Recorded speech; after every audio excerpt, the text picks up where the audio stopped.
আপনারা দয়া করে একটু নিচে চলে যাবেন। আপনাদের সকলকে ধন্যবাদ। আর বক্তব্য 1 মিনিটের বেশি কেউ বক্তব্য দিবেন না।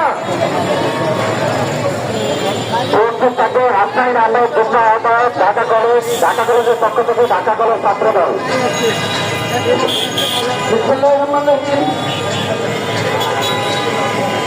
উপস্থিত আজকের এই সভার সম্মানিত সভাপতি, উপস্থিত আমার সম্মানিত ভোলাবাসী, আসসালামু আলাইকুম।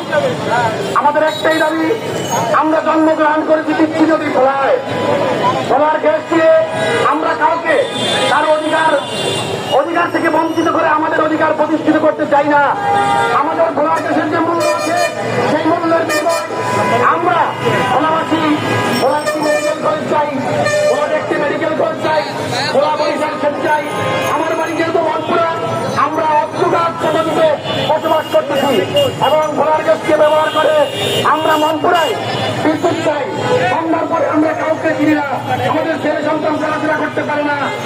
আজকের যারা এখানে সম্মানিত উপস্থিতি আছেন, আমার পূর্ববর্তী বলেছেন আমরা ঐক্যমত পোষণ করছি। আজকের সভা শেষে আমরা লম্বা অংশগ্রহণ করবো। এই উদাত্ত আহ্বান জানিয়ে আমরা মনপুরায় এবং ভোলার বিদ্যুতের দাবি করে আমি আমার বক্তব্য শেষ করছি। আল্লাহ হাফেজ, বাংলাদেশ জিন্দাবাদ। ধন্যবাদ। এই কথা বক্তব্য দিলেন হাসনাইন আহমেদ যুগ্ম আহ্বায়ক, ঢাকা কলেজ ছাত্র দল। উপস্থিত থাকবেন মোহাম্মদ অ্যাডভোকেট মহিবুল্লাহ খোকন, ঢাকা কলেজ।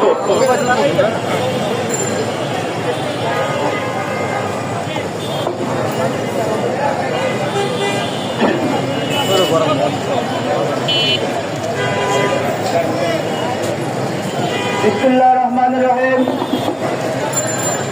সংগ্রামী ভোলাবাসী, আপনাদেরকে জানাচ্ছি বাংলাদেশ জাতীয়তাবাদী ছাত্রদল ঢাকা কলেজ শাখার পক্ষ থেকে বিপ্লবী অভিনন্দন এবং শুভেচ্ছা।